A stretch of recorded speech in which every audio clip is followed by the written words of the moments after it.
നിങ്ങൾ ട്രംപിനെ നിങ്ങൾ യൂട്യൂബിലൊക്കെ കാണാം. അദ്ദേഹത്തിൻ്റെ പ്രസംഗങ്ങൾ, അദ്ദേഹത്തിൻ്റെ അഭിനയങ്ങൾ, അദ്ദേഹത്തിൻ്റെ ആൾക്കൂട്ടത്തിൻ്റെ മുമ്പുള്ള അഭിമുഖീകരണങ്ങളൊക്കെ എടുത്തു നോക്കിയാൽ നമുക്ക് കാണാം ഒന്നാം തരം കോമാളിയാണ്, ശുദ്ധ കോമാളി. എല്ലാവർക്കും അറിയാം കാശാണ് ട്രംപിനെ പ്രസിഡന്റാക്കിയത്. എന്താ കാര്യം? ലോകത്ത് വിവിധ രാഷ്ട്രങ്ങളിലായി പരന്നു നടക്കുന്ന ട്രംപിൻ്റെ ബിസിനസ് സാമ്രാജ്യം, പണമെല്ലാം നിയന്ത്രിക്കുന്ന ഒരു ലോകത്താണ് നമ്മളിപ്പോൾ ജീവിക്കുന്നത്.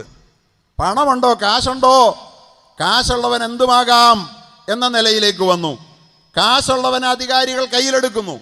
ട്രംപ് 2.5 ലക്ഷം കോടി ഇന്ത്യൻ രൂപ കറൻസി കണക്കാക്കിയാൽ 2.5 ലക്ഷം കോടി രൂപ സ്വന്തമായി ആസ്തിയുള്ള ആളാ. അമേരിക്കയിലെ ഏതാണ്ട് ഏറ്റവും വലിയ പണക്കാരനാണ്. ആര്? ട്രംപ്. ഈ മുതലാളി എങ്ങനെയൊക്കെയോ അമേരിക്കയിൽ അധികാരം പിടിച്ചെടുത്തു. അയാളാണ് എന്നിട്ട് പറഞ്ഞത് ഇസ്രയേലിന് എല്ലാ പിന്തുണയും. പാവപ്പെട്ട ഫലസ്തീനികൾക്ക് ഇന്നും ഒരു രാജ്യമില്ല. ആ ജനങ്ങൾക്ക് എന്നാൽ പൗരാവകാശങ്ങൾ കൊടുത്തില്ല.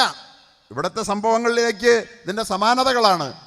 രാജ്യത്ത് അവരെ ഏതെങ്കിലും കാരണവശാൽ എങ്ങനെ, അവർക്ക് രാഷ്ട്രമില്ലെങ്കിൽ പോകട്ടെ, അവിടെ ജീവിച്ച് അവിടെ ജനിച്ചവർക്ക് പൗരാവകാശം കൊടുക്കണ്ടേ? ഇവിടത്തെ പോലെ ഇന്ന് നാം അഭിമുഖീകരിക്കുന്നത് പോലുള്ള പ്രതിസന്ധി പൗരാവകാശം നിഷേധിച്ചു ഇസ്രയേൽ. ആ ഇസ്രയേലുമായി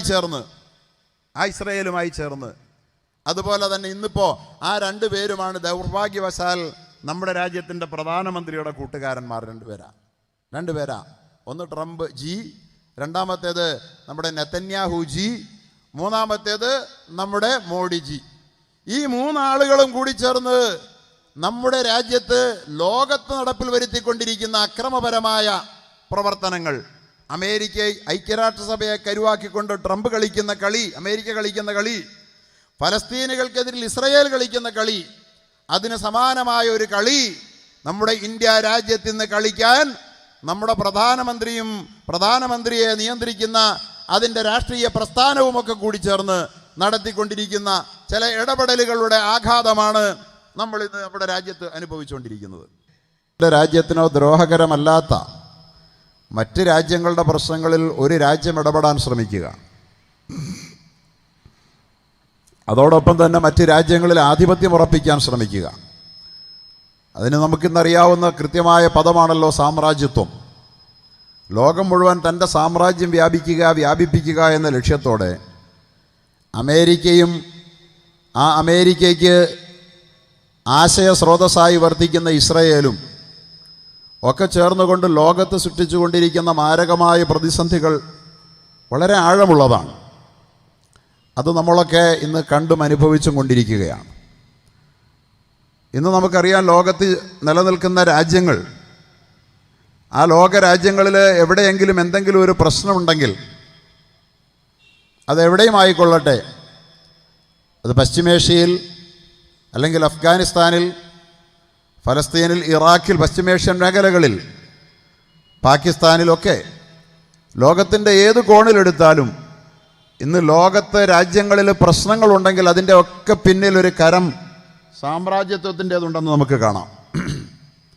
അമേരിക്കയുടെ ലോകാധിപത്യ മനോഭാവത്തിൻ്റെ സാക്ഷാത്കാരത്തിന് വേണ്ടി ജനങ്ങളെയും രാഷ്ട്രങ്ങളെയും തമ്മിലടിപ്പിക്കുന്ന, ചേരിതിരിക്കുന്ന പ്രയാസകരമായ അനുഭവത്തിൻ്റെ ആഘാതങ്ങൾ ലോകമാകെ ഏറ്റുവാങ്ങിക്കൊണ്ടിരിക്കുമ്പോൾ അതിൻ്റെ പ്രതിസന്ധികൾ ലോകത്ത് മുഴുവനും പ്രതിസന്ധിയുണ്ട്. പക്ഷേ ലോകത്ത് മുഴുവനുമുള്ള പ്രതിസന്ധിയേക്കാൾ അപ്പുറം മുസ്ലിം ലോകത്തിൻ്റെ പ്രതിസന്ധി ഒന്ന് വേറെ തന്നെയാണ് എന്ന് പറയാൻ ഞാൻ ആഗ്രഹിക്കുകയാണ്. അക്കാര്യം നമുക്കാർക്കും സംശയമില്ലാത്തതുമാണ്.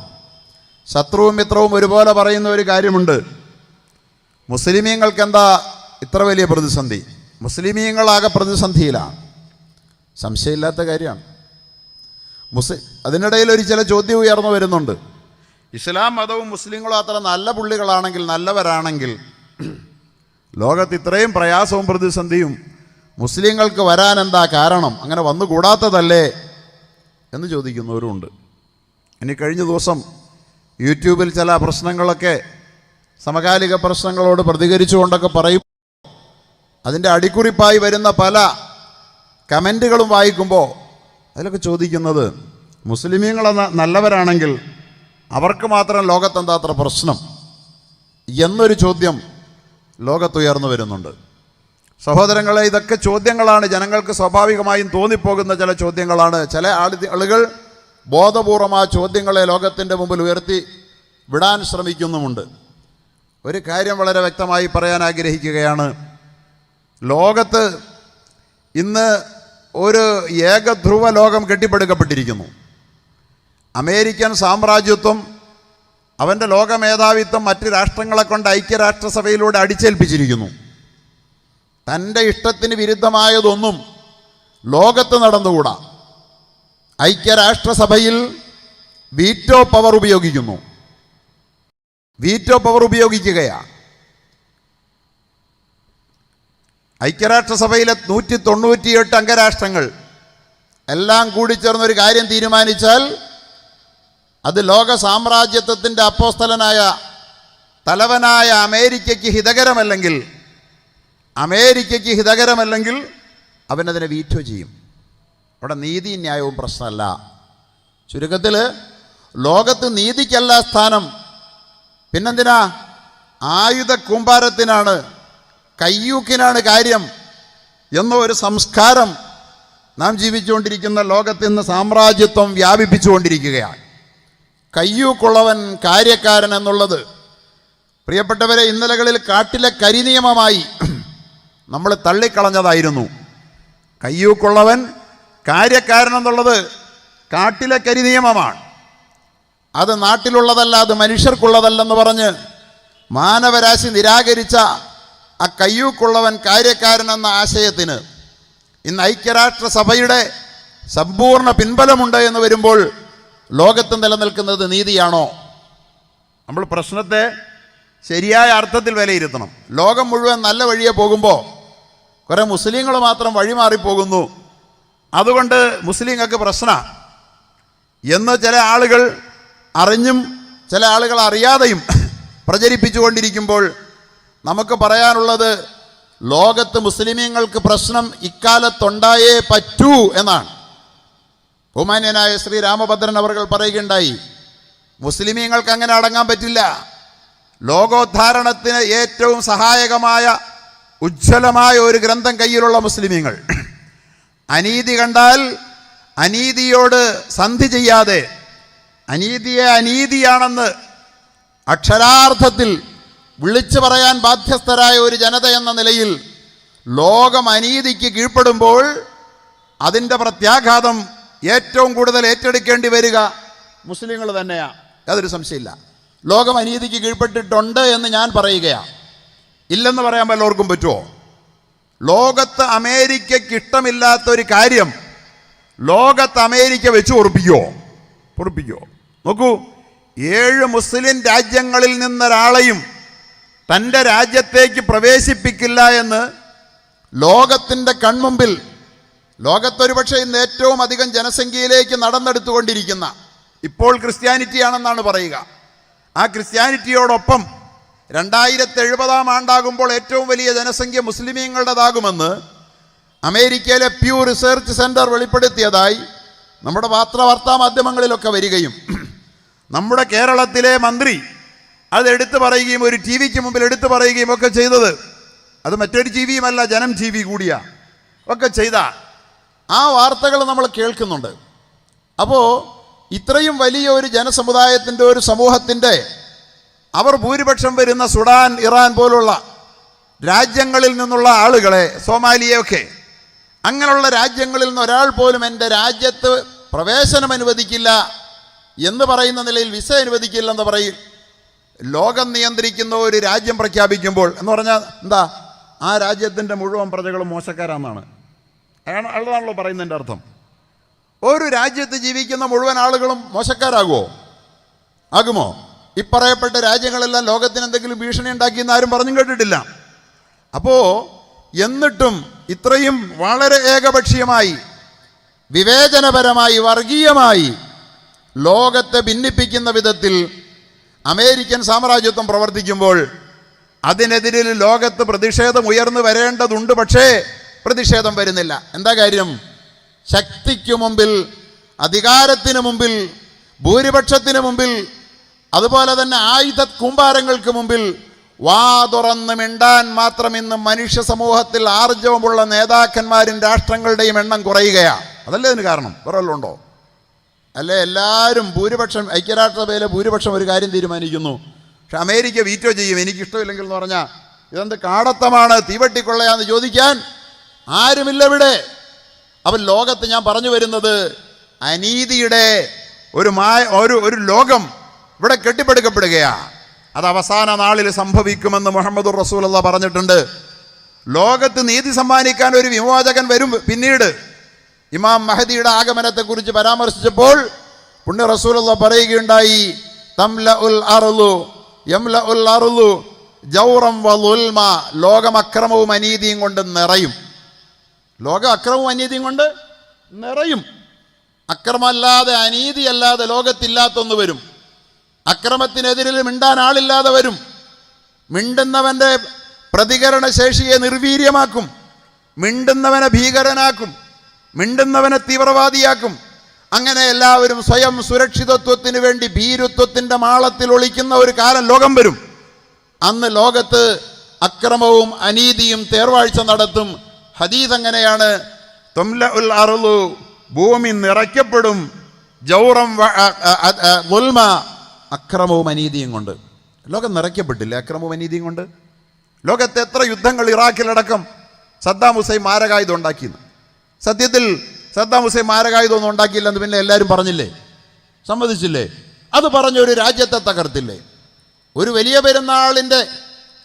പെരുന്നാളിൻ്റെ മുസ്ലിം ലോകം ആദരണീയമായി കാണുന്ന, മുസ്ലിം ലോകത്തിൻ്റെ ആഘോഷ ദിനമായ ഒരു ബലിപെരുന്നാളിൻ്റെ സുദിനത്തിൽ തിക്രീറ്റിൻ്റെ തെരുവിൽ, സദ്ദാം ഹുസൈനിൻ്റെ ജന്മദേശമായ തിക്രീറ്റിൻ്റെ തെരുവിൽ ആ രാജ്യത്തെ 25 കൊല്ലം ജനങ്ങൾ തെരഞ്ഞെടുത്ത് ആ രാജ്യത്തിൻ്റെ അധികാരിയായിരുന്ന ഒരു ഭരണാധികാരിയെ അദ്ദേഹം ആരോ 10-800 പേരെ, കുർദുകളെയോ ആരെയോ അദ്ദേഹം കൂട്ട കശാപ്പിന് വിധേയമാക്കി എന്ന ന്യായം പറഞ്ഞ്, അമേരിക്ക കൂട്ട കശാപ്പൊന്നും ആരെയും ചെയ്യുന്നില്ലല്ലോ, അല്ലേ? ഇല്ലല്ലോ. എന്ന ന്യായം പറഞ്ഞ്, ഇനി അത് ന്യായമാണ്, അതിൻ്റെ പേരിൽ ശിക്ഷിക്കണമെങ്കിൽ ആരാ ശിക്ഷിക്കണ്ടേ? അമേരിക്ക ശിക്ഷിക്കുന്നു. എങ്കിലും നമ്മളതും അംഗീകരിക്കുന്നു. പക്ഷേ അദ്ദേഹത്തെ തൂക്കുമരത്തിലിടുന്നത് ലോക മുസ്ലിമീങ്ങൾക്കെല്ലാം ബലിപെരുന്നാളായ ആഘോഷത്തിൻ്റെ ദിവസത്തിൻ്റെ ആ പെരുന്നാളിന് പള്ളി പോകുന്ന സമയത്ത് തന്നെ ആകണമെന്ന് എന്തായിരുന്നു അമേരിക്ക നിർബന്ധം? അങ്ങനല്ലേ സംഭവിച്ചേ? എന്തിനാണത്? മുസ്ലിം ലോകത്തെ ആവോളം പ്രകോപിപ്പിക്കാനും അവരുടെ വികാരത്തെ വ്രണപ്പെടുത്താനും, ഇവിടെ ചോദിക്കാനും പറയാനും ഒരുത്തനുമില്ല. അങ്ങനെ ഞങ്ങൾ ചെയ്താലും ഒരു രാജ്യത്തിൻ്റെ 1/4 നൂറ്റാണ്ടിലേറെക്കാലം, അരനൂറ്റാണ്ടോളം പ്രസിഡൻ്റായിരുന്ന ഒരാളെ, ഒരു അറബി മുസ്ലിം രാജ്യത്തെ അവിടുത്തെ പ്രസിഡന്റിനെ ജയിലിൽ, അദ്ദേഹത്തെ ഒരു വിചാരണ നാടകം നടത്തി. പെരുന്നാളിൻ്റെ സുദിനത്തിൽ തൂക്കിലിട്ടാലെന്നല്ല, നിങ്ങളുടെയൊക്കെ പെരുന്നാൾ സന്തോഷത്തിൻ്റെ ദിനത്തിൽ തൂക്കിക്കൊന്നാൽ മിണ്ടാൻ ആരുണ്ടടാ എന്നായിരുന്നു അമേരിക്ക ചോദിച്ചത്. ആരും മിണ്ടിയില്ല. എന്താ അതിന് കാരണം? അക്രമം തേർവാഴ്ച നടത്തുന്ന ലോകമാണ്. അമേരിക്കയ്ക്കെതിരെ മിണ്ടിയാൽ ഒറ്റപ്പെടും. അപ്പം ലോകത്തക്രമം, അതിൻ്റെ കൂട്ടത്തിലാണ് ഐക്യരാഷ്ട്രസഭയിലെ വീറ്റോ പവർ കൂട്ടി വായിക്കേണ്ടത്.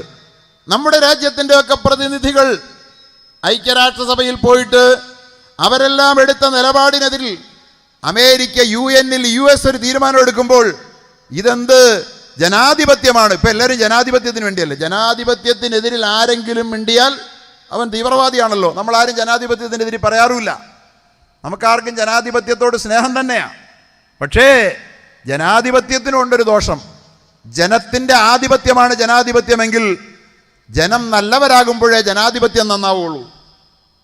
നല്ല ജനമുള്ളിടത്തെ ജനാധിപത്യം നന്നാവൂ. ജനം ഭീകരന്മാരായാൽ ജനാധിപത്യം ഭീകരമാകും. ജനം വർഗീയവാദികളായാൽ ജനാധിപത്യം വർഗീയമാകും. ജനം കൊള്ളരുതാത്തവരായാൽ ജനാധിപത്യം മോശമായി മാറും. ദൗർഭാഗ്യവശാൽ ഏതാണ്ട് ആ വഴിയിലൂടെയാണോ നമ്മുടെ രാജ്യം പോലും പൊയ്ക്കൊണ്ടിരിക്കുന്നത് എന്ന് പേടിക്കേണ്ട ഒരു സാഹചര്യമുണ്ട്. അള്ളാഹു കാക്കുമാറാകട്ടെ എന്ന് നമുക്ക് പറയാനുള്ളൂ. ഇപ്പം ഞാൻ പറഞ്ഞത് ലോകത്തക്രമം നടക്കുകയാണ്. ഇതിനോട് ആരാ പ്രതികരിക്കുന്നത്? ഇതിനോട് പ്രതികരിക്കുന്നത് ഏതാനും ചില കോണുകളിൽ ചില മുസ്ലിം രാജ്യങ്ങളോ ചില മുസ്ലിം നേതാക്കന്മാരോ ചില മുസ്ലിം സ്ഥാപനങ്ങളോ ഒക്കെ ആകുമ്പോൾ മുസ്ലിമീങ്ങളെ ഭീകരരാക്കി അവതരിപ്പിച്ച് അവരെ തകർക്കാൻ വേണ്ടിയിട്ട് എല്ലാ ശ്രമങ്ങളും അമേരിക്ക നടത്തുന്ന വളരെ ഭീകരമായ ഒരു ലോക സാഹചര്യം. ഇത് പ്രതിസന്ധിയാണ്. ആ പ്രതിസന്ധി ഇറാഖിലേക്ക് വരുമ്പോൾ, അത് ഫലസ്തീനിലേക്ക് നീളുമ്പോൾ, 10-70 കൊല്ലമായി ഫലസ്തീനികൾക്ക് രാജ്യം നഷ്ടപ്പെട്ടിട്ട് അവർക്ക് രാജ്യമില്ല. ഫലസ്തീൻ എന്നൊരു രാഷ്ട്രമില്ല. രാജ്യം പിടിച്ചെടുത്തവന് പതിച്ചു കൊടുത്തു, അല്ലെങ്കിൽ പിടിച്ചെടുത്ത് പതിച്ചു കൊടുത്തു ഇസ്രയേലിന്. അതല്ലേ ഇപ്പോഴും പിടിച്ചെടുത്ത് പതിച്ചു കൊടുക്കലൊക്കെയാണ് നമ്മുടെ രാജ്യത്ത് നടക്കുന്നത്. അതാണ് ഇതൊക്കെ. ഇങ്ങനെ നടക്കുമ്പോൾ രാജ്യം നഷ്ടപ്പെട്ടവർ പ്രതിഷേധിക്കും. അത് പ്രതിസന്ധിയാണ് ഇവിടെ. എന്നിട്ട് പ്രതിസന്ധി സൃഷ്ടിച്ചവൻ തന്നെ ചോദിക്കുക, നിങ്ങൾക്ക് എന്താ പ്രതിസന്ധി എന്ന്. പ്രതിസന്ധി നിങ്ങൾക്കല്ലേ ഉള്ളൂ എന്ന് അല്ലേ? ഇന്ത്യ രാജ്യത്ത് ബ്രിട്ടീഷുകാരൻ ഭരിച്ചപ്പോൾ ഇന്ത്യ രാജ്യം അതിനെതിരിൽ സ്വാതന്ത്ര്യ സമരം നടത്തിയില്ലേ? ആ സ്വാതന്ത്ര്യ സമരം നടത്തിയപ്പോൾ മഹാനായ നമ്മുടെ ഗാന്ധിജി ഇവിടെ പറഞ്ഞല്ലോ, ജാതി മതഭേദങ്ങൾക്ക് അതീതമായി നമ്മുടെ രാജ്യത്തെ യോജിപ്പിച്ച് നിർത്തിയ ആ മാതൃകാ പുരുഷൻ. അതുപോലെ തന്നെ ജവഹർലാൽ നെഹ്റു. അവരൊക്കെ മതമേതാ നമുക്കറിയാം, മുസ്ലിമൊന്നുമല്ല. ഗാന്ധിജി നല്ല ഒന്നാം തരം സനാതന ഹിന്ദുവാണ്. ജവഹർലാൽ നെഹ്റു പണ്ഡിറ്റാണ്, കാശ്മീരി പണ്ഡിറ്റാണ്. പക്ഷെ ജവഹർലാൽ നെഹ്റുവിൻ്റെ മതം നമുക്ക് പ്രശ്നമല്ല. ജവഹർലാൽ നെഹ്റുവിനെ നമ്മൾ ഇന്നും സ്നേഹിക്കുക. ഒരു മുസ്ലിമിനോട് ചോദിക്കട്ടെ, കോൺഗ്രസ്സുകാരനൊന്നും ആകണമെന്നില്ല, ജവഹർലാൽ നെഹ്റുവിനോട് ഇഷ്ടമാണോ എന്ന് ചോദിച്ചാൽ അവൻ പറയും ജവഹർലാലിനെ നമുക്കിഷ്ടമാണ്. ഗാന്ധിജി എന്ന രാഷ്ട്രപിതാവിന് ഇഷ്ടമാണോ? ഗാന്ധിജി എന്ന രാഷ്ട്രപിതാവിന് ഇഷ്ടമാണ്. ആർക്കാ ഇഷ്ടമല്ലാത്ത? ഇവിടെ നമുക്ക് വർഗീയതയില്ല. പക്ഷേ അങ്ങനെയുള്ള അവരെല്ലാവരും ഒരുമിച്ച് നിന്നുകൊണ്ട് പൊരുതി. അന്ന് നമുക്ക് കുറേ പ്രതിസന്ധി വന്നു. ശത്രുവിനെ പുറത്താക്കാൻ, വിദേശ ആക്രമിയെ പുറത്തേക്ക് അയക്കാൻ നമുക്ക് പ്രതിസന്ധി ഉണ്ടായി. അതുപോലത്തെ പ്രതിസന്ധി ഫലസ്തീനികൾക്കുണ്ട്, അതുപോലത്തെ പ്രതിസന്ധി ഇറാഖികൾക്കുണ്ട്, അതുപോലത്തെ പ്രതിസന്ധി അഫ്ഗാനികൾക്കുണ്ട്. പ്രതിസന്ധികളുടെ പരിഹാരം ചർച്ച ചെയ്യുമ്പോൾ എല്ലാ പ്രതിസന്ധിയും നമ്മൾ ആലോചിക്കണം. മുസ്ലിം ലോകത്തിന് പ്രതിസന്ധി വരുന്നു എന്നും പറഞ്ഞ് അത് മുസ്ലിം ലോകത്തിൻ്റെ ഇസ്ലാമിൻ്റെ തകരാറാണെന്ന് വിലയിരുത്താൻ ശ്രമിക്കുന്നവരെ, പ്രതിസന്ധിയാണെന്ന് വരുത്തി തീർക്കാൻ ശ്രമിക്കുന്നത് പ്രതിസന്ധി ഉണ്ടാക്കുന്നവരാണ്. പ്രതിസന്ധി ഇല്ലെന്നല്ല, ഈ പ്രതിസന്ധി ഇസ്ലാമിന് പുത്തരിയുമല്ല, മുസ്ലിമീങ്ങൾക്ക് ഈ പ്രതിസന്ധി പുത്തരിയല്ല എന്നേ ഞാൻ പറയാൻ ആഗ്രഹിക്കുന്നുള്ളൂ. അത് പറയാൻ വേണ്ടിയാ. അഫ്ഗാനിസ്ഥാനിൽ പ്രതിസന്ധിയായി ഇപ്പോഴും അതെ. അഫ്ഗാനിസ്ഥാൻ പ്രതിസന്ധിക്ക് എന്താ കാര്യം? അവിടെ ആദ്യം റഷ്യൻ ചെമ്പട കയറി, അവിടെ എന്നിട്ട് അവിടെ അധികാരം പിടിപ്പിറക്കി. നജീബുള്ള വന്നു. നജീബുള്ള ആ രാജ്യത്തേക്ക് കടന്നു വന്ന് നജീബുള്ളയെ ഉപയോഗിച്ച് സോവിയറ്റ് റഷ്യ ഇടപെട്ടു. സോവിയറ്റ് റഷ്യ ഇടപെട്ടപ്പോൾ അവർക്കെതിരിൽ അമേരിക്ക താലിബാൻ ആയുധം കൊടുത്ത് വളർത്തിയില്ലേ? താലിബാനെ സൃഷ്ടിച്ചു. താലിബാൻ എന്ന് പറഞ്ഞ വിദ്യാർത്ഥികൾ, അവിടുത്തെ സ്റ്റുഡൻസ്, ഇസ്ലാമിക് സ്റ്റുഡൻസ്, മതവിദ്യാർത്ഥികൾക്ക് ആയുധം കൊടുത്ത് താലിബാനെ വളർത്തി. താലിബാന്റെ കയ്യിൽ ആയുധം കിട്ടിയത് അമേരിക്കയുടെ ആയുധമാണ്. പക്ഷേ സോവിയറ്റ് യൂണിയനെ ഇറക്കി വിടാൻ ആയുധം കൊടുത്തു. സോവിയറ്റ് യൂണിയൻ പോയി കഴിഞ്ഞപ്പോൾ, സോവിയറ്റ് യൂണിയൻ ഇറക്കി വിട്ടപ്പോൾ അവിടെ സഹായത്തിനെത്തിച്ചേർന്ന അമേരിക്കൻ പട്ടാളം അവിടെ നിലയുറപ്പിച്ചപ്പോൾ, ഞങ്ങളുടെ രാജ്യം ഞങ്ങൾക്ക് വേണം, നിങ്ങൾ പോകണം പുറത്തെന്ന് പറഞ്ഞപ്പോൾ അമേരിക്കയുടെ സാമ്രാജ്യത്വം അവർക്കെതിരിൽ തിരിസന്ധിയായി. നമ്മൾ വായിച്ചിട്ട് ഇസ്ലാം പ്രതിസന്ധിയുടേതാണ്, ഇസ്ലാമിന് അതിജീവനം സാധ്യമല്ല എന്ന് വരുത്തി തീർക്കാൻ ശ്രമിക്കുമ്പോൾ, പ്രതിസന്ധികൾ ഉണ്ടെന്നുള്ളത് സത്യമാണെങ്കിലും അതിനെ പ്രവാചക പാതയിലൂടെ അതിജീവിക്കാമെന്നുള്ളത് ലോക ചരിത്രത്തിൻ്റെ പാഠമാണ് എന്ന് പറയാൻ ഈ സന്ദർഭം ഞാൻ ആഗ്രഹിക്കുക. ഇവിടെ നമുക്കിന്ന് 2-3 പ്രശ്നങ്ങൾ നമ്മൾ വേട്ടയാടുകയാണ്. നമ്മുടെ രാജ്യത്തെ ആൾക്കൂട്ട കൊലപാതകങ്ങൾ അരങ്ങേറിക്കൊണ്ടിരിക്കുന്നു. ആരാണ് ആൾക്കൂട്ട കൊലപാതകം നടത്തുന്നത്? നമ്മുടെ രാജ്യത്തിൻ്റെ അധികാര കസേരയിലിരിക്കുന്ന ആളുകളുടെ പിന്തുണയോടെ. എന്തിൻ്റെ പേരിലാണ്? മനുഷ്യൻ കഴിക്കേണ്ടുന്ന ഭക്ഷണം എന്താണെന്ന് തീരുമാനിച്ച് ബീഫ് കഴിച്ചൂടാ. ബീഫ് കഴിച്ചൂടെന്ന് മാത്രമല്ല, ബീഫ് കച്ചവടം നടത്തിക്കൂടാ. നമ്മുടെ രാജ്യത്ത് ഇതൊക്കെ ആകാമായിരുന്നു ഇന്നലകളിൽ. ബീഫ് കഴിക്കാൻ മേല, ബീഫ് കച്ചവടം നടത്താൻ പാടില്ല. അത് കഴിക്കുന്നവനെ തെരഞ്ഞു പിടിച്ച് കഴിക്കാത്തവനെയും കഴിക്കുന്നവനാക്കി മാറ്റിക്കൊണ്ട്, അതുപോലെ തന്നെ അത് കച്ചവടം നടത്തുന്ന ആളുകൾ എത്രയോ കാലങ്ങളായി ബീഫിൻ്റെ കച്ചവടം ഇവിടെ നടക്കുക. അവരൊക്കെ തെരഞ്ഞു പിടിച്ച് വളഞ്ഞു വെച്ച് രാജ്യമൊട്ടാകെ ആൾക്കൂട്ട കൊലപാതകങ്ങൾ നടത്തിക്കൊണ്ടിരിക്കുന്നു. എന്തിനാണ്? ഈ രാജ്യത്തെ ഒരു വിഭാഗം ജനങ്ങളെ ദുർബലപ്പെടുത്താൻ, തകർത്ത് കളയാൻ. അവർക്ക് മുന്നോട്ട് പോകാൻ കഴിയരുതെന്ന് വരാൻ, അവരുടെ അന്തസ്സ് ഹോമിക്കാൻ രാജ്യത്തെ ഒരു വലിയ പ്രതിസന്ധി ആൾക്കൂട്ട കൊലപാതകത്തിൻ്റെതാണിപ്പോൾ, അല്ലേ? പാവപ്പെട്ട മാടുമായി യാത്ര ചെയ്തു പോയ അമ്മാവനെയും മരുമകനെയും രണ്ടുപേരെയും ആൾക്കൂട്ടം തല്ലിക്കൊന്ന് മരത്തിൽ കെട്ടി തൂക്കി. നമ്മുടെ രാജ്യം കണ്ടതാണ്. എന്തൊരു ഭീകരമായ കാഴ്ചയാണത്. 13 വയസ്സ് മാത്രം പ്രായമുള്ള ഒരു കുട്ടിയടക്കം. എന്താണ് അവൻ ചെയ്ത തെറ്റ്? ഒരു ബീഫിനെ കൊന്നെന്നുള്ളതല്ല, ബീഫിനെ വാങ്ങിച്ചുകൊണ്ട് തെരുവിലൂടെ പോയി എന്ന ഒരൊറ്റക്കാർ പോത്തിനെ വാങ്ങിക്കൊണ്ട് പോയെന്ന് പറഞ്ഞുകൊണ്ട് അവനെയും അവൻ്റെ അമ്മാവനെയും തല്ലിക്കൊന്ന് ഝാർഖണ്ഡിൽ മരത്തിൽ കെട്ടിത്തൂക്കി. ആ മൃതശരീരം മരത്തിൽ തൂങ്ങിയാടുന്ന കാഴ്ച നമ്മുടെ ഭാരതം കണ്ടു. അത് നടന്നത് ഈ രാജ്യം ഭരിക്കുന്ന പാർട്ടിയുടെ ഭരണത്തിന് കീഴിലാണ്. രാജ്യം ഭരിക്കുന്ന പാർട്ടി തന്നെയാണ് ഝാർഖണ്ഡിലുമുള്ളത്. ഈ രണ്ടുപേരും അതിനെതിരിൽ നടപടിയെടുക്കുന്നില്ല. അത് തെറ്റാണെന്ന് പറയാനൊന്നും മിണ്ടാൻ പോലും നമ്മുടെ രാജ്യത്തിൻ്റെ പ്രധാനമന്ത്രി തയ്യാറാകുന്നില്ല. പ്രതിസന്ധി സൃഷ്ടിക്കുകയാണ് എന്ന് പറഞ്ഞാൽ എൻ്റെ വിശ്വാസം, എൻ്റെ ഭക്ഷണം അതൊക്കെ കഴിഞ്ഞിട്ടേ ഉള്ളൂ ഈ രാജ്യത്ത് മറ്റാർക്കും അവകാശങ്ങളുള്ളൂ എന്ന് പറഞ്ഞുകൊണ്ട് സൃഷ്ടിക്കപ്പെടുന്ന പ്രതിസന്ധി. ഈ ഒരു പ്രതിസന്ധിയുണ്ട്. കൊല്ലുകയാണ് മനുഷ്യനെ. രണ്ടാമത് മനുഷ്യരെ ഇവിടെ നിന്ന് ആസമിലുള്ളതുപോലെ, അസം എന്താണ് പ്രശ്നം? അവനെ നാട് കടത്തുക. രാജ്യത്തെ പൗരന്മാരായി ഇന്നലകളിൽ പതിറ്റാണ്ടുകളായി ഈ രാജ്യത്ത് ജനിച്ചു ജീവിച്ചവർ, അതോടൊപ്പം തന്നെ നമ്മുടെ ഒന്നായി നിന്ന ഇന്ത്യ, ബംഗ്ലാദേശ്, പാകിസ്ഥാൻ, ഇന്ത്യ എന്നൊക്കെ പറയുമ്പോൾ ഇന്ന് നമുക്ക് 3 രാജ്യമാണ്. പക്ഷേ ഈ രാജ്യം 3 അല്ല, നമ്മുടെ അഖണ്ഡ ഭാരതത്തിൻ്റെ ഭാഗമാണ്.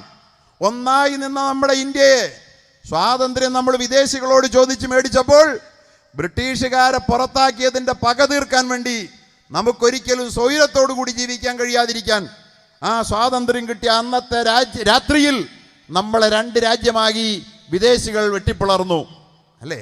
പക്ഷേ ഒരു കാര്യം വളരെ വ്യക്തമായി പറയാൻ ആഗ്രഹിക്കുക. ഇതൊന്നും കൊണ്ട് ഈ പ്രതിസന്ധികൾ കണ്ട് പതറേണ്ടവരല്ല മുസൽമാൻ. അതാണ് ഞാൻ പറയാൻ ആഗ്രഹിക്കുന്നത്. കാരണം ഇവിടെ മുസ്ലിമിന് സ്വർഗമായിരിക്കുമെന്ന് അള്ളാൻ്റെ റസൂൽ പറഞ്ഞിട്ടില്ല. ഇവിടെ അങ്ങ് മുസ്ലിമായാൽ ഇവിടെ സ്വർഗം കിട്ടുമെന്ന് ചില ആളുകൾ പറയാറുണ്ട്. മുസ്ലിമായിട്ട് എന്തേ ഇവിടെ സ്വർഗമില്ലാത്ത എന്ന് ചോദിക്കുന്നുണ്ട്.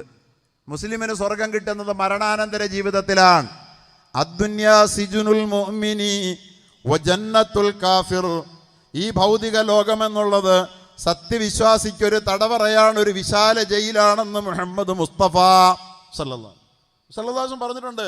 ഒരു വിശാല ജയില, തുറന്ന ജയില എന്ന് പറഞ്ഞാൽ മറ്റുള്ളവർക്കുള്ളത്ര സ്വാതന്ത്ര്യം മുസ്ലിമിനോട് ഉണ്ടാവില്ല. പ്രയാസങ്ങളുണ്ടാകും, പ്രതിസന്ധികളുണ്ടാകും, അതേ സ്വാതന്ത്ര്യം ഉണ്ടാകൂല. കാരണം എന്താ? അവന് മറ്റുള്ളവർക്ക് കഴിക്കാവുന്നതെല്ലാം മുസ്ലിമിന് കഴിച്ചൂടാ, മറ്റുള്ളവർക്ക് കുടിക്കാവുന്നതെല്ലാം മുസ്ലിമിന് കുടിച്ചൂടാ. അങ്ങനെ പലതിലും നിയന്ത്രണങ്ങൾ അച്ചടക്കം പാലിക്കേണ്ട ഒരു മുസ്ലിം ഈ ലോകത്തൊരു തടവറയിൽ എന്ന പോലെ ജീവിക്കുമ്പോൾ വജന്നത്തുൽ കാഫിർ, ഒരവിശ്വാസിക്ക് വിലക്കുകളില്ലാത്ത, തടസ്സങ്ങളില്ലാത്ത ഒരു ലോകമായിരിക്കും ഇവിടെ എന്ന് പുണ്യ റസൂൽ പറഞ്ഞിട്ടുണ്ട്. അതുകൊണ്ട് പ്രതിസന്ധികൾ ഈ ലോകത്ത് വന്നു എന്നത് കണ്ടുകൊണ്ട് ഇസ്ലാമിൻ്റെ എന്തെങ്കിലും ഒരു കുറവാണ്, ഇസ്ലാമിൻ്റെ പരാജയത്തിൻ്റെ സൂചനയാണെന്ന് ആരെങ്കിലും കരുതുന്നുണ്ടെങ്കിൽ എനിക്ക് അവരോട് പറയാനുള്ളത്, പ്രതിസന്ധികളിലല്ലാതെ ഇസ്ലാം ഒരു കാലത്തും വളർന്നിട്ടില്ല, നിലനിന്നിട്ടില്ല, പുരോഗമിച്ചിട്ടില്ല എന്നുള്ളതാണ്.